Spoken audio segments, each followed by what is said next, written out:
வணக்கம் மக்களே. இன்னைக்கு நம்ம பார்க்கக்கூடிய டாபிக் வந்து பார்த்தீங்கன்னா இந்த தைராய்டு சீரிஸோட கண்டினியூஷன் தான். அதில் ரொம்ப இம்பார்ட்டன்ட் டாபிக் தைராய்டு கேன்சர். ஓகேங்களா?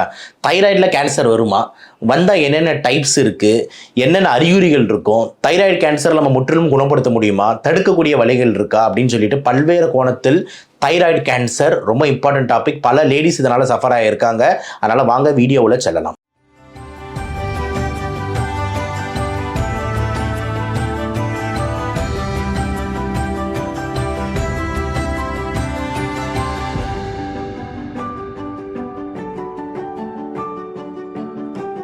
இப்போ தைராய்டு கேன்சர் அப்படின்றது இந்த தைராய்டு கிளாண்ட்னால வரக்கூடிய ஒரு புற்றுநோய். ஓகே, இது எல்லாருக்குமே தெரியும்.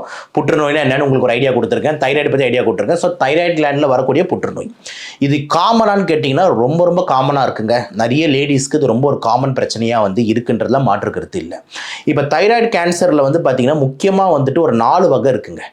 ஏன் இந்த 4 வகையை நான் சொல்லியே ஆகணும்னா ஒரு வகை ஒருத்தவங்களுக்கு வருது, ஒரு ஏஜில் வருது, ஒரு காரணங்கள்னால வருது. அதனால தான் இந்த 4 வகையை நான் கண்டிப்பாக உங்ககிட்ட சொல்லணுன்றேன். அதில் 4 வகைகள் என்னன்னா, அதில் ஃபர்ஸ்ட் வகை என்னன்னா பேப்பிலரி கார்சினோமா ஆஃப் தைராய்டு, பேப்சிஏ ஆஃப் தைராய்டுன்னு சொல்லுவாங்க. ரொம்ப துரதிருஷ்டமாக சொல்லலாம், எங்கள் மம்மிக்கும் இந்த கேன்சர் வந்து இருந்தது. எங்கள் அம்மாவுக்கும் வந்து பார்த்தீங்கன்னா இந்த பேப்பிலரி கார்சினோமா ஆஃப் தைராய்டு வந்து இருந்தது. அவங்க இப்போ ட்ரீட் பண்ணி சரியாயிட்டாங்கன்னு வச்சுக்கோங்களேன், சின்ன வயசுலேயே. ஓகேங்களா? நான் பிறந்த அந்த டைம் அப்போவே அவங்களுக்கு இந்த ப்ராப்ளம் வந்து தைராய்டில் வந்து இருந்தது. சரி, இந்த பேப்பிலரி கார்சினோமா ஆஃப் தைராய்டு தான் இந்த தைராய்டு கேன்சர்லேயே மோஸ்ட் காமன் கேன்சர். இந்த 4 வகையில் இந்த பேப்பிலரி கார்சினோமா தான் மோஸ்ட் காமன் கேன்சர், முதல் பாயிண்ட். ரெண்டாவது பாயிண்ட், இது ஜென்ரலி வந்து இந்த யங் லேடிஸ்க்கு வந்து வருது, இது ரெண்டாவது பாயிண்ட்.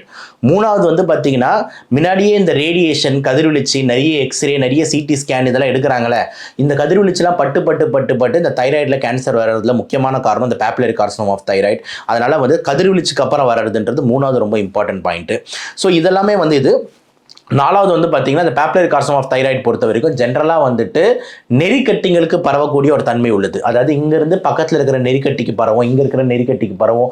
ஸோ கழுத்துலேயே மல்டிபிள் நெறிக்கட்டிஸ் வந்து இந்த கேன்சர் ஆஃப் தைராய்டில் வரும். இதோட பேப்பிலரி கார்சினோமா ஆஃப் தைராய்டோட அறிகுறி அப்படின்னு எடுத்துக்கிட்டிங்கன்னா வந்துட்டு ஜென்ரலாக வலின்றது பெருசாக இருக்காது, பெயின்லெஸ்ஸாக தான் இருக்கும். தைராய்டு கிளாண்ட் மட்டும் பெருசாகிட்டே போகும். ஆனால் இந்த ஹைப்பர் தைராய்டு சிம்டம்ஸ், இந்த வெயிட் குறையிறது, பசி எடுக்கலை, அதுக்கப்புறம் இந்த கை நடுக்கும், கண்ணெல்லாம் விரிச்சிட்டு போகிறது, இந்த மாதிரியான அறிகுறிகள் கண்டிப்பாக வந்து இருக்கும்ன்றதுல மாற்று கருத்து இல்லை. ஜென்ரலாக இதுக்கு வந்து ரொம்ப நல்ல ப்ரோக்னோசிஸ் இருக்குது, சீக்கிரமாக நம்ம கண்டுபிடிக்கணும். ரெண்டாவது டைப் ஆஃப் தைராய்டு கேன்சர் என்ன அப்படின்னு கேட்டிங்கன்னா வந்து ஃபாலிகுலர் கார்சினோமா ஆஃப் தைராய்டுன்னு சொல்லுவாங்க. இதில் ரொம்ப இம்பார்ட்டன்ட் என்னென்னா, இது ரத்தத்தில் வந்து பரவக்கூடிய தன்மை உள்ள ஒரு கேன்சர் தான் இந்த ஃபாலிகுலர் கார்சினோமா. தைராய்ட்லேயே ஃபாலிகுலர் கார்சினோமா ஒரு டைப்பு, இது ரத்தத்தில் பரவக்கூடிய ஒரு தன்மை. அப்போ ஜென்ரலாக இதை கண்டுபிடிச்சோம்னா நம்ம சீக்கிரமாக ட்ரீட் பண்ணணும். ஏன் அப்படின்னா ரத்தத்தில் பரவி முக்கியமாக அந்த எலும்புக்கு பகுதிக்கு பயங்கரமாக பரவுது. அப்போ எலும்பில் வந்து எப்படி சொல்கிறான்னா, அதை வந்து புக்கில் எப்படி போட்டிருப்பானா, அந்த எலும்பில் பரவி பல்சடைல் போனி மெட்டாஸ்டேசிஸ்னு போட்டிருப்பான். அப்படின்னா என்னன்னா, அந்த எலும்புகளையே வந்து பார்த்தீங்கன்னா பரவி அந்த எலும்பே துடிக்குமா, டங்குன்னு. அந்த அளவுக்கு ஒரு பெயின்ஃபுல்லான cancer pulsatile bony metastasis. So வந்து பிளட்ல பரவக்கூடிய கேன்சர் வந்து இந்த follicular carcinoma of thyroid number 2. மூணாவது வந்து பார்த்தீங்கன்னா மெடுலரி கார்சினோமா ஆஃப் தைராய்டு. அதாவது தைராய்டில் வரக்கூடிய ஒரு டைப்பு மெடுலரி கேன்சர் அப்படின்னு சொல்லிட்டு. இது ஜென்ரலாக ஜெனட்டிக்ஸ்னால வரக்கூடியது. ஓகே, ஜீன்ஸ்னால வரக்கூடியது. ஸோ ஃபேமிலி ஹிஸ்ட்ரி இருக்குது. எங்கள் அம்மாவுக்கும் தைராய்டில் மெடுலரி இருந்ததுன்னா அப்போ அந்த குழந்தைங்களுக்கு வரதுக்கு வாய்ப்பு இருக்குது. எங்கள் தாத்தா இவங்க இருந்ததுன்னா அப்போ ஜெனட்டிக்ஸில் வரக்கூடிய வாய்ப்பு இருக்குது. ஸோ இப்போ மெடுலரி கார்சினோமா ஜெனட்டிக்ஸில் பரவக்கூடிய ஒரு தைராய்டு கேன்சர்ன்றதுல மாற்று கருத்து இல்லை. ஜென்ரலாக வந்து இந்த புரோட்டோ ஆன்கோஜின்ஸ், ரெட் புரோட்டோ ஆன்கோஜின் சொல்லக்கூடிய இந்த ஜீன் மியூட்டேஷனால தான் இது ஏற்படுது. இதில் வந்து பார்த்தீங்கன்னா கால்சியம் உடம்புல ரொம்ப அதிகமாக இருக்கும். அதனால் நிறைய பேஷண்ட் வந்து ஹை கால்சியம் சிம்டம்ஸோட ப்ரெசென்ட் ஆவாங்க. லைக் தசை வீக்னஸ், மசிலில் ரொம்ப டைட்டாக இழுத்து உடனே பிடிச்சிக்குது. இந்த ஹார்ட்டில் வந்து இந்த இசிஜி வேரியேஷன்ஸ், இந்த ஹார்ட்டில் வந்து பார்த்தீங்கன்னா ஹார்ட் டிஃப்ரெண்ட்டாக துடிக்குது. இந்த மாதிரி சிம்டம்ஸோடய வந்துட்டு பேஷண்ட்ஸ் வந்து ப்ரெசென்ட் ஆவாங்க இந்த மெடுலரி கார்சினோமா ஆஃப் தைராய்டோட. ஜென்ரலாக இந்த மெடுலரி கார்சினோமா ஆஃப் தைராய்டு இருந்தால் மற்ற உடம்புல வேற எங்கேயாவது கேன்சர்ஸ் இருக்கவங்க வாய்ப்பு அதிகமாக இருக்குது. இப்போ எக்ஸாம்பிள் தைராய்டு பக்கத்தில் பேராதைராய்டுன்னு ஒரு கிளாண்ட் இருக்குது, அதில் கேன்சர் வர்றது. கிட்னிக்கு மேலே ஒரு கிளாண்ட் இருக்கு, அங்க கேன்சர் வருது. இந்த மாதிரி நிறைய டிஃபரெண்ட் காம்ப்ளெக்ஸ் கேன்சர்ஸை வந்து சேர்த்து பிரசன்ட் பண்றது வந்து இந்த மெடுலரி கார்சினோமா ஆஃப் தைராய்டு. ஜென்ரலா இந்த சிண்ட்ரோம் பேர் தான் மென் சிண்ட்ரோம்னு சொல்லுவாங்க. Multiple endocrine neoplasia. அதாவது மல்டிபிள் என்னது நிறைய, எண்டோக்ரைன் என்னது இந்த சுரப்பிகள், நியோப்ளேஷன் என்னது கேன்சர். அப்போ மல்டிபிள் அதாவது டிஃப்ரெண்ட் சுரப்பிகளில் வரும் கேன்சர் அப்படின்ற மாதிரி ஒரு கான்செப்டாக வந்து இந்த மெடுலரி கார்சினோமா ஆஃப் தைராய்டு வந்து ப்ரெசென்ட் ஆகுது. அப்போ வந்தால் தைராய்டை மட்டும் அடிக்காமல் பக்கத்தில் இருக்கிற பேராதைராய்டு, அட்ரினல் எல்லாத்துலேயுமே வந்து கேன்சர் வந்து வருது அப்படின்னும் போது மென் சிண்ட்ரோம் வந்து ரொம்ப இம்பார்ட்டன்ட் கான்செப்டாக அந்த மெடுலரி கார்சினோம் ஆஃப் தைராய்டில் இருக்குது. ஸோ ஜெனட்டிக்ஸில் பரவக்கூடியது வந்து பார்த்தீங்கன்னா இந்த மெடுலரி.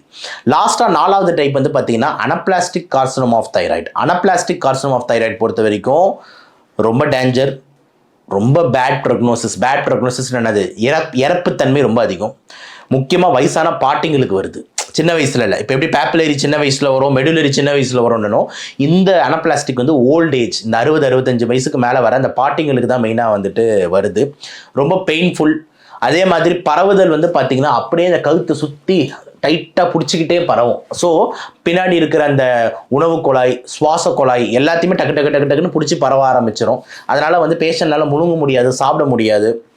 ரொம்ப பேட் ப்ரொக்னோசிஸ்னு வச்சுக்கோங்களேன், அதாவது ரொம்ப கஷ்டம்னு வச்சுக்கோங்களேன். ஸோ இதுதான் இந்த 4 type of thyroid cancer. So just ஒரு நட்ஷெல்ல சொல்லணும்னா 4 டைப் இருக்குங்க. பேப்புலரி, ஃபாலிகுலர், மெடுலரி, அதுக்கப்புறம் நம்மளோட அனப்ளாஸ்டிக். இதில் வந்து பேப்புலரி தான் ரொம்ப காமன், ஏஷியன்ஸில் ரொம்ப காமன், யங் உமன்ஸில் ரொம்ப காமன், கதிர்வீழ்ச்சினால வர்றது. ஓகே, இதெல்லாம் வந்து பார்த்தீங்கன்னா ரொம்ப காமன் வந்து பேப்புலரி. ஃபாலிகுலர் ரத்தத்தில் பரவக்கூடிய தன்மை உள்ளது. ஸோ ஒரு ஜென்ரலாக ரொம்ப பெயின்ஃபுல்லாக போனுக்கு பரவும். மெடுலரி பொறுத்த வரைக்கும் ஜெனட்டிக்ஸ்னால பரவுறது. அனப்ளாஸ்டிக் பொறுத்த வரைக்கும் ஓல்டேஜ், வயசானவங்களுக்கு பரவுறது. சாரி, 4 டைப் சொல்லிட்டேன். இப்போ அறிகுறிகள் அப்படின்னு எடுத்துக்கிட்டிங்கன்னா இந்த தைராய்டுக்கு என்ன அறிகுறிகள் இருக்கோ அதாங்க தைராய்டு கேன்சருக்கு இருக்கும். பெருசாக ஒன்றும் டிஃப்ரென்ஸ் கிடையாது. அந்த ஸ்பெசிஃபிக் டிஃப்ரென்ஸ் ஆல்ரெடி நான் அந்த 4 டைப்பில் சொல்லும் போதே சொல்லிட்டேன். ஸோ அப்போ அறிகுறிகள் என்னது, எய்தர் பேஷண்ட் வந்து பார்த்தீங்கன்னா ரொம்ப வெயிட் குறைஞ்சி, உடம்பெல்லாம் ரொம்ப சூடாகி, கை நடுக்கெல்லாம் அதிகமாகி, கண்ணால் நல்லா ஸ்டாரி லுக்காக விரிஞ்சு, இந்த மாதிரி வந்து ஹைப்பர் தைராய்டில் நான் என்னென்னலாம் அந்த வீடியோவில் சொன்னோம் சிம்டம்ஸ், அந்த எல்லா சிம்டம்ஸில் இதில் வருது. ஏன்னா அந்த கேன்சர் வரும்போது அந்த பேஷண்ட்டுக்கு ஹைப்பர் தைராய்டு மாதிரி டக்குன்ட்டு போகிறதுக்கு வாய்ப்பு இருக்குது. அப்போ திடீர்னு இந்த சிம்டம்ஸ்லாம் வந்து உருவெடுக்குது. அதை தாண்டி வந்து பார்த்தீங்கன்னா கேன்சரோட சிம்டம்ஸ் என்னது, திருப்பி வெயிட் லாஸு, பசியே எடுக்க மாட்டேங்குது, இந்த மாதிரி சிம்டம்ஸும் வருது. இதே மாதிரி இந்த கேன்சர் இந்த கிளாண்ட் பெருசாகும் போது பின்னாடி இருக்கிற உணவு குழாயையும் சுவாச குழாயும் அடைக்கும் போது மூச்சு திணறல், மூச்சு விடும் போது குருன்னு சவுண்டு, முழுங்கிறதுக்கு கஷ்டமாக இருக்குது, சாப்பாடு இந்த இடத்த தாண்ட மாட்டேங்குது அப்படின்ற அறிகுறிகளும் வந்து இந்த தைராய்டு கேன்சரில் வந்து வருது. ஸோ பேசிக்கலாக உங்களுக்கு இந்த கிளாண்ட் பெருசாக இருக்குன்னா பயாப்சி பண்ணி என்ன டைப்புன்னு கண்டுபிடிக்கிறது ரொம்ப முக்கியம். ஸோ அதுதான் நம்ம எப்படி இதை அணுகணும் அப்படின்னு வந்து டாக்டர் என்ன பண்ணுவாங்கன்னா, கண்டிப்பாக இந்த கிளாண்ட் பெருசாக இருக்குது, கேன்சர் மாதிரி சஸ்பெக்ட் பண்ணுறாங்கன்னா ஒரு சின்னதாக எஃப்என்ஏசி பண்ணி பார்ப்பாங்க, அப்புறம் பயாப்சி பண்ணி பார்ப்பாங்க. அந்த பயாப்சியை வந்து லேபுக்கு அமிச்சு என்ன டைப் ஆஃப் கேன்சர்னு கண்டுபிடிப்பாங்க. இதில் எந்த டைப்போ அதுக்கேற்ற மாதிரி ட்ரீட்மெண்ட் வந்து போகும். இப்போ பேப்புலரி, ஃபாலிகுலர், மெடுலரி, அதே மாதிரி வந்துட்டு அனப்ளாஸ்டிக்னு இருக்குல்ல, இதில் வந்து என்ன டைப்பு அப்படின்னு தெரிஞ்சுக்கிட்டோம்னா என்ன தன்மை உள்ள ஒரு கேன்சரு, எதை நம்ம அப்படி ட்ரீட் பண்ணலாம் அப்படின்ற மாதிரி ஆங்கிளில் வந்து நம்மளோட இன்வெஸ்டிகேஷன்ஸ் வந்து போகும். ட்ரீட்மெண்ட் பொறுத்த வரைக்கும் என்ன சார் மெயின் ட்ரீட்மெண்ட் எடுத்திங்கன்னா, தைராய்டு பொறுத்த வரைக்கும் ரொம்ப நல்ல விஷயம் என்னென்னா தைராய்டை வந்து எடுத்துடுறது, தைராய்டெக்டமி. ஏன்னா அது வந்து ஒரு எசென்ஷியல் உறுப்பு அப்படின்ற மாதிரி பார்த்தீங்கன்னா வந்து அது முக்கியமான உறுப்பு தான், இதுதான் தைராக்சினை செக்ரேட் பண்ணுது. ஆனால் அந்த தைராய்டு எடுத்துட்டோம்னா கூட நம்ம அந்த தைராக்சின்ன்ற மாத்திரையை கொடுத்து அந்த தைராய்டு செய்கிற வேலையை அந்த ஒரு மாத்திரை செஞ்சிடும். கரெக்டாக? அப்போது அந்த தைராய்டெக்டமின்றது வந்து எமர்ஜென்சியாக ரொம்ப இம்பார்ட்டண்ட்டாக லைஃப் சேவிங் ப்ரொசீஜராக இந்த கேன்சர் பேஷண்ட்டுக்கு வந்து இருக்குது. ஸோ நம்ம டக்குன்ட்டு என்ன பண்ணுவோம்னா பெட் ஸ்கேன் ஒன்று எடுத்து பார்த்து கேன்சர் தைராய்டில் மட்டும்தான் இருக்கா இல்லை வேற எங்கேயாவது பரவி இருக்கான்னு பார்த்துடுறோம்.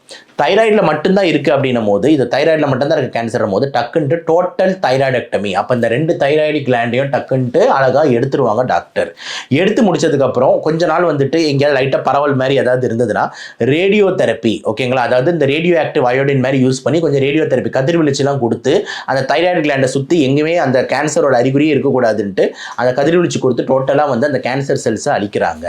ஓகே, அப்போ இதுதான் வந்துட்டு மெயின் ட்ரீட்மெண்ட்டாக வந்து அமையுது. என்னது, தைராய்டு கிளாண்டை எடுத்துடுறது. அப்போ தைராய்டு கிளாண்ட் எடுத்துட்டா அடுத்து என்ன பண்ணணும், அப்போ அந்த தைராக்சின் மாத்திரையை லைஃப் லாங் அந்த பேஷண்ட்டை சாப்பிட சொல்லி டாக்டர்ஸ் வந்து அறிவுறுத்துறாங்க. ரைட்? ஸோ இதுதான் மோஸ்ட் காமனாக ட்ரீட்மெண்ட் மேனேஜ்மெண்ட்டாக இருக்குது. ஆனால் நம்ம துரதிர்ஷ்டம் இந்த கிளாண்ட் பெருசாகிறது கூட கண்டுக்காமல் சில லேடிஸு, இந்த கிளாண்ட் வலிக்குதுன்னு சொல்லி விடாமல் சில லேடிஸு, இந்த கிளாண்ட் இங்கேருந்து இங்கெல்லாம் நெறிக்கட்டிங்களாக வருதுன்ட்டு அப்போயும் கண்டுக்காமல் இருக்கிற லேடிஸு, இந்த மாதிரிலாம் இருந்தோம்னா அந்த தைராய்டு கேன்சர் தைராய்டில் மட்டும் இல்லாமல் மற்ற இடத்துல பரவ ஆரம்பிக்குது. எஸ்பெஷலி அனப்ளாஸ்டிக் அதை பண்ணும் அந்த வயசானவங்களுக்கு வர்றது. ஆனால் இந்த சின்ன வயசுலேருந்து வரக்கூடிய பேப்புலரி, மெடுலரி இதெல்லாம் சீக்கிரமாக ட்ரீட் பண்ணிடலாம். அந்த தைராய்டு எடுத்து போட்டால் போதும். ஆனால் அதை கண்டுக்காமல் விடும்போது அங்கேருந்து பரவி நெறிக்கட்டிக்கு போய், அங்கேருந்து பரவி நம்மளோட கழுத்து தலைப்பகுதிக்கெல்லாம் போய், நம்ம தொண்டைக்கு போய், நம்ம உணவு குழாய்க்கு போய் எல்லா இடத்துலையும் பரவும் போது அப்போ தைராய்டு சர்ஜரி பண்ணாலும் வேஸ்ட்ன்ற நிலைமையில வருது. அப்போ அந்த மாதிரி பேஷண்ட்ஸ்க்கு வெறும் கீமோதெரப்பி மற்றும் ரேடியோ தெரப்பி மட்டும்தான் நம்மக்கிட்ட ஆப்ஷன்ஸில் இருக்குது. அது வந்து லைஃபை எக்ஸ்டெண்ட் பண்ணுமே தவிர 100% க்யூர் பண்ணாது. ஆனால் அந்த ஸ்டார்டிங் ஸ்டேஜஸ் அந்த கிளாண்டில் மட்டுமே இருக்குது அப்படின்னும் போது அது நிறைய சான்ஸ் கிளாண்டில் மட்டும் தான் நிறைய டைம் இருக்கும். ஏன்னா பேப்சிஏவும் சரி ஃபாலிகுலரும் சரி இதெல்லாம் வந்து பரவறதுக்கு டைம் எடுக்கும். அப்போ அந்த டைம் அப்போ நம்ம கண்டுக்கிட்டு கரெக்டாக இன்டர்வென்ஷன் பண்ணி ஆகணும் அப்படின்றத ரொம்ப இம்பார்ட்டன்ட் பாயிண்ட்டாக இருக்குது. அப்போ அந்த டைமில் நம்ம கோட்டை விட்டுட்டோம் அப்படின்னா அதோட வந்து பார்த்திங்கன்னா நம்ம லைஃப்பை ப்ரொலாங் பண்ணுறதுக்கான மருந்து தான் இருக்கே தவிர நம்மளால் அது 100% க்யூர் பண்ணுற மாதிரி சர்ஜரி ஆப்ஷன்ன்றது இல்லாமல் போயிடுது. ஸோ இந்த தைராய்டு கேன்சர் வர்றதுக்கான முக்கியமான காரணங்கள் என்ன அப்படின்னு நம்ம தெரிஞ்சுக்கிட்டாலே அதை ப்ரிவென்ட் பண்ணிடலாம். கரெக்டாக? ஸோ முக்கியமான காரணம் வந்து தேவையில்லாமல் போயிட்டு இந்த எக்ஸ்ரே எடுக்கிறது, தேவையில்லாமல் போய் இந்த சிடி ஸ்கேன் எடுக்கிறதுன்ட்டு கதிர்வீழ்ச்சியை யாரும் வாங்கிக்காதீங்க. நல்லா யோசிச்சு பாருங்க. இந்த ஸ்கேன் எடுக்கிறவன் உங்களை உள்ளே நிற்க வச்சுட்டு டக்குன்னு ஓடிடுவான் வெளியே. போயிட்டு வெளியே போய் தான் அந்த ஸ்கேன் எடுப்பான். ஏன்னா அவனுக்கு கதிர்வீழ்ச்சி வரக்கூடாது. கரெக்டாக? அப்போது நீங்கள் மட்டும் ஏன் போய் நிறைய லேடிஸ் பார்க்குற ஒரு ஹேபிச்சுவலாக போயிட்டு சார் நான் எக்ஸ்ரே எடுத்துட்டேன் சார் நான் சிடி எடுத்துட்டேன் சார் 2 மாதத்துக்கு ஒரு வாட்டி நான் சிடி எடுக்கிறேன் சார். யாருங்க உங்களுக்குலாம் இந்த ஐடியா சொல்கிறா? அதெல்லாம் தயவு செஞ்சு பண்ணாதீங்க. கதிர்வீழ்ச்சி ரேடியேஷன்ன்றது டேஞ்சர். அதனால் டாக்டர்ஸ் ப்ரிஸ்கிரைப் பண்ணாங்க, நீங்களே போய் ஸ்கேன் எடுக்கிறதுன்றது பெரிய தப்பு. தயவு செஞ்சு அதை பண்ணாதீங்க. இது ஃபஸ்ட்டு பாயிண்ட். ரெண்டாவது வந்து ஸ்மோக்கிங்க்கும் தைராய்டுக்கும் சம்மந்தம் இருக்கான ஆமாம் இருக்குது. நிறைய லேடிஸ் வந்து ஸ்மோக்கர்ஸ், ஹெவி ஸ்மோக்கர்ஸ் வந்து இந்த அனப்ளாஸ்டிக் கார்சினோமா ஆஃப் தைராய்டா யூஎஸில் ரிப்போர்ட் ஆயிருக்காங்க. ஸோ அந்த பாட்டிங்க வந்து இப்போ பாட்டி, ஆனால் சின்ன வயசில் வந்து பார்த்தீங்கன்னா வந்து குமரியாக தான் இருந்திருக்கும். அப்போ அந்த பாட்டியாக இருக்கிறது வந்து அந்த டைமில் நல்லா லூட்டி அடிச்சுட்டு இருந்திருக்கும். அப்போ நல்லா வந்துட்டு ஸ்மோக்கிங்லாம் ஹெவியாக போட்டு அந்த ஸ்மோக் பட்டு இந்த தைராய்ட்ஸ்லாம் வந்துட்டு அனப்ளாஸ்டிக் கேன்சராக லேட்டர் லைஃப்பில் மாறுதுன்னும் போது ஸ்மோக்கிங் வந்து ஒரு இம்பார்ட்டன்ட் ஃபேக்டராக இருக்குது. அதர் தேன் தட் ரொம்ப ரேராக ஜெனட்டிக்ஸ், நான் சொன்னல ஜீன்ஸ்னால மெடினரி காசம், அதுவும் ரொம்ப இம்பார்ட்டன்ட் காசாக இருக்குது. அப்போ இதெல்லாம் காரணமாக இருக்கிறதுனால கண்டிப்பாக லேடிஸ் பொறுத்த வரைக்கும் உங்கள் அயோடின் லெவல்ஸை கரெக்டாக உள்ளே எடுத்துக்கிட்டு அயோடின் லெவல்ஸை சீராக வைக்கிறது, அதே மாதிரி கதிர்வீழ்ச்சி தேவையில்லாமல் இருக்காமல் பார்த்துக்கிறது, கெட்ட பழக்கங்கள் வந்து சுவாசிக்காமல் பார்த்துக்கிறதுன்ற மாதிரி வந்து இம்பார்ட்டண்ட்டாக பார்த்துக்கிட்டாலே தைராய்டு கேன்சரை மேக்ஸிமம் நம்ம ப்ரிவென்ட் பண்ணலாம் அப்படின்றதுல எந்த மாற்று கருத்தும் இல்லை. ஸோ ஓவராலாக பார்த்தோம்னா தைராய்டு கேன்சர் ரொம்ப காமனான கேன்சர், எஸ்பெஷலி லேடிஸ்க்கு. அப்போ தைராய்டு கேன்சருக்கான முக்கியமான காரணம் எடுத்தோம்னா இந்த அயோடின் குறைபாடில் ஆரம்பித்து கதிர்வீழ்ச்சியில் ஆரம்பித்து சிகரெட்டில் ஆரம்பித்து இது எல்லாமே இருக்குது. அப்போ இதெல்லாம் தடுத்துக்கிறது ரொம்ப முக்கியம்.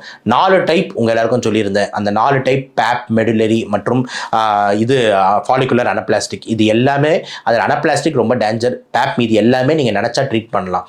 அப்போ உங்கள் கிளாண்ட் பெருசாகுதுனாலே நீங்கள் உடனே டாக்டர் போய் பார்த்து பயாப்சி எடுத்து இது கேன்சராக இருந்தால் உடனே தைராய்டு பண்ணி லைஃப் லாங் தைராக்சின் டேப்லெட்டை சாப்பிட்டு நீண்ட ஆயுளோட வாழலாம். அதுக்கு நல்ல உதாரணம் வந்து பார்த்தீங்கன்னா என்னோட சொந்த மம்மி. ஓகே, எங்கள் மம்மி தான் வந்து அதுக்கு நல்ல உதாரணம். எங்கள் அம்மா தான் நல்ல உதாரணம். அவங்க ஒரு பேப்சிஏ பேஷண்ட்டு, அதுலேருந்து சர்வைவர் ஆகி 22 வயசு அப்போ சர்ஜரி பண்ணி இப்போ வந்து பார்த்தீங்கன்னா 60 வயசு வரைக்கும் அவங்க நல்லா இருக்காங்க. டெய்லியான காலைன்னு சொன்னால் ஒரு தைராய்டு மாத்திரை போட்டுடுறாங்க. அவ்வளோதான் மேட்டர். ஸோ இது எல்லா கான்செப்டும் உங்களுக்கு புரியும்னு நினைக்கிறேன். ஸோ தைராய்டு கேன்சர்ன்றது ஒரு பெரிய டாபிக். ஆனால் அந்த டாப்பிக்கும் ரொம்ப இம்பார்ட்டண்ட்டான பாயிண்ட்ஸ் எல்லாத்தையும் உங்கள் முன்னாடி தூக்கி போட்டிருக்கேன். இந்த வீடியோ ரொம்ப யூஸ்ஃபுல்லாக இருக்கும்னு நினைக்கிறேன். நிறைய லேடிஸ்க்கு இந்த மாதிரி விஷயம்லாம் வந்துட்டு பகிருங்க. மகளிர் அனைவரும் பாருங்கள். அதுமாதிரி ஆண்களும் பார்த்துட்டு மகளிர்கிட்ட சொல்லுங்கள். ஸோ தட் இந்த மாதிரி நோயை பற்றிலாம் கொஞ்சம் ஐடியா தெரிஞ்சுக்கிட்டாங்கன்னா அவங்க அதுக்கேற்ற மாதிரி லைஃப்பை கன்ஸ்ட்ரக்ட் பண்ணிப்பாங்கன்றதுல எந்த மாற்று கருத்தும் இல்லை. தைராய்டு கேன்சர் கண்டிப்பாக நம்மளால் காப்பாற்ற முடியுன்றதுல மாற்று கருத்து இல்லை. இந்த வீடியோ உங்களுக்கு ரொம்ப யூஸ்ஃபுல்லாக இருக்கும்னு நினைக்கிறேன். மீண்டும் இன்னொரு தைராய்டு சீரிஸ் வீடியோவில் பார்ப்போம். அதுவரை நன்றி, வணக்கம்.